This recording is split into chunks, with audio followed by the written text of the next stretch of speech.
अस्सलामुअलैकुम and good evening my dear brother and sisters. मैं उम्मीद करता हूं कि आप सब लोग खैरियत से होंगे। अच्छा दोस्तों, आज हम बात करेंगे। एक आर्टिकल मैं पढ़ रहा था जिसमें हम ये देखेंगे कि जर्मनी की 7 मगर अजीब लेकिन दिलचस्प बातें जो आपने शायद पहले कभी नहीं सुनी होगी। इसके ऊपर बात करेंगे, देखेंगे कि जर्मनी में ऐसी कौन सी 7 बातें हैं जो हमें देखने में अजीब लगती हैं और बड़ी इंटरेस्टिंग हैं। इसके ऊपर हम आज बात करेंगे आपके साथ। गौर से सुनने वाला ये टॉपिक है। लेकिन इस टॉपिक को बात करने से पहले मैं उन तमाम बहन भाइयों को जो जर्मन लैंग्वेज सीखना चाहते हैं उन सबको वेलकम करना चाहूँगा।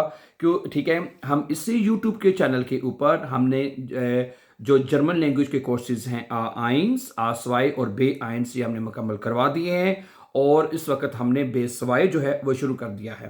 ठीक है, ये तमाम लेसन्स, ये तमाम असबाक आप एक सीक्वेंस के साथ, एक तरतीब के साथ हमारे इसी यूट्यूब चैनल की एक प्लेलिस्ट है 100 डेज के नाम से वो प्लेलिस्ट है। ठीक है, उसमें जाके आप ये तमाम के मतलब के जर्मन लैंग्वेज के कोर्सेज सीख सकते हैं। और यहाँ पे एक मैं छोटी सी बात करता चलूँ मज़ीद कि अगर आप B1 जर्मन, स्पेशली अगर आप B1 जर्मन लैंग्वेज के स्टूडेंट्स हैं तो आपको 4 जर्मन केसेस जो है वो आपको सीखने हैं और वो है नॉमिनेटिव, अक्यूजेटिव, दाटिव और गेनिटिव। अगर आप ये सीख लेते हैं तो आप बड़े आराम से अपना B1 का कोर्स भी पास कर सकते हैं। और अगर आपका आगे प्रोग्राम है या आपको ज़रूरत है B2 की तो उसकी तरफ भी आप बड़े आराम से जा सकते हैं। ठीक है, तो चलिए फिर अब हम बढ़ते हैं। अच्छा, आगे जाने से पहले अगर आप हमारे चैनल पर नए हैं तो प्लीज़ चैनल को सब्सक्राइब कीजिए ताकि आपको जर्मन लैंग्वेज के हवाले से आपको अपकमिंग के लेसन्स वो टाइमली आपको मिलते रहें और इसी तरह और इस तरह के इंटरेस्टिंग टॉपिक्स भी आपको सुनने को मिलते रहें। चलिए फिर ये जो आर्टिकल मैं पढ़ रहा था मैं आपके सामने इसी तरह रख देता हूँ। ठीक है, तो सबसे पहले कहता है, जो वो बात करता है कि जो सबसे अजीब बात है वो ये है बोतल वापस करने का सिस्टम। ये बोतल वापस करने का सिस्टम है। सुनिए, जर्मनी में आप अगर कोई बोतल खरीदते हैं तो इस पर एक डिपॉजिट होता है, यानी बोतल वापस मशीन में डालकर आपको पैसे वापस मिल जाते हैं। यह सिस्टम इतना मजबूत है कि लोग बड़ी तादाद में बोतलें जमा करके रिसाइकलिंग करते हैं। आपको पता ही है कि अगर आपने जो बोतलें खरीदी हैं, ठीक है, पानी वाली बोतलें खरीदी या कोला शोला या कोई भी बोतलें आपने खरीदी हैं, तो वो जब बोतल आप वापस करने जाते हैं, जितनी भी बोतलें उसके हर हिसाब से उसको बोतल के हिसाब से 25 सेंट जो हैं वो मिलते हैं। अगर आप 4 बोतलें वापस करते हैं तो आपको 1 यूरो बन जाता है। ठीक है, तो ये सिस्टम जर्मनी में बहुत ज़्यादा मजबूत है और बोतल वापस करके आपको पैसे मिल सकते हैं।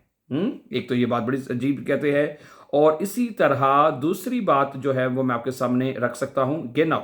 वो ये कहता है कि बगैर रफ्तार हद के हाईवेज, जी बिल्कुल, जर्मनी में जो ऑटोबान जिसको हम मोटरवे कहते हैं वह दुनिया भर में ये मशहूर है जर्मनी की। वो क्यों?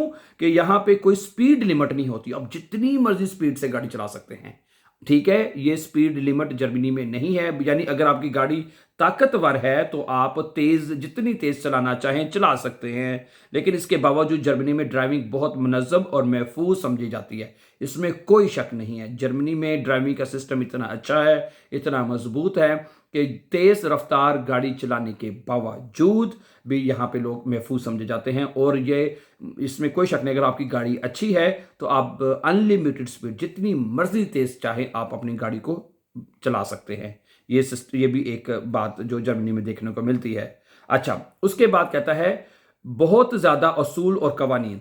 जर्मनी को रूल्स कंट्री भी कहा जाता है, यानी रूल्स वाला, ऐसे कुछ, यानी रूल्स वाला कंट्री, कवानीन वाला मुल्क कहा जाए। यहाँ छोटे छोटे कामों के भी असूल हैं, जैसे कचरा फेंकना। देखें, अगर आपने कचरा भी फेंकना है तो उसके भी यहाँ पे असूल है। आप एवं उठा के बाहर सड़क के ऊपर या गली में आप कचरा नहीं फेंक सकते।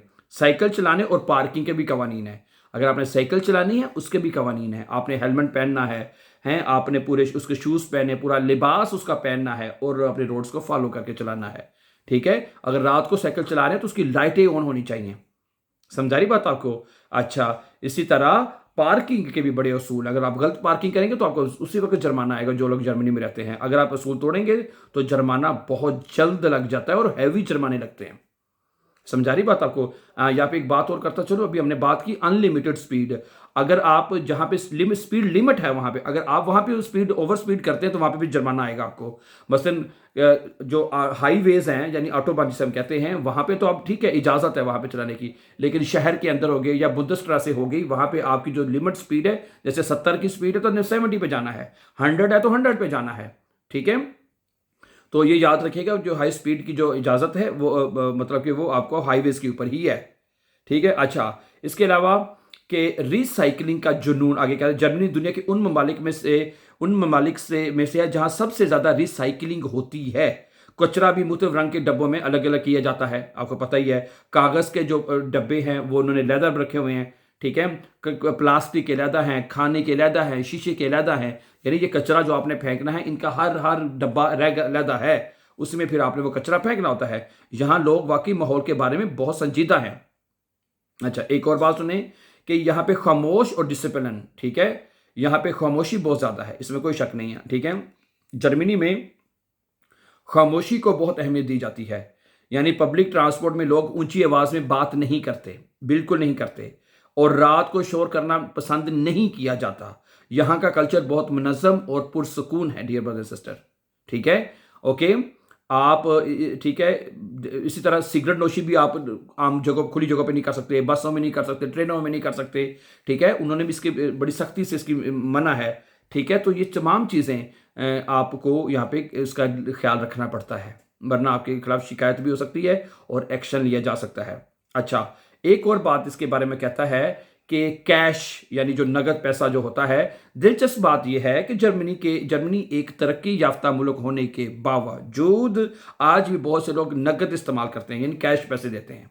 ठीक है, ओके, आजकल तो आपको पता है कार्ड सिस्टम शुरू हो चुका है, हर पूरी दुनिया में लोग कार्ड पे से पैसे पे करते हैं। लेकिन जैसे उन्होंने कहा कि जर्मनी एक तरक्की याफ्ता मुल्क होने के बावजूद भी इसमें अभी तक लोग जो है नगद पैसे पे करते हैं, छोटी दुकानों में जो, ठीक है, और रेस्टोरेंट में कार्ड नहीं चलता या बहुत कम चलता है, वहां के आपको पैसे बाहर का मतलब है नगद पैसे पे करने पड़ते हैं। समझा रही मेरी बात आपको? तो ये कुछ मतलब कि अजीब बातें हैं।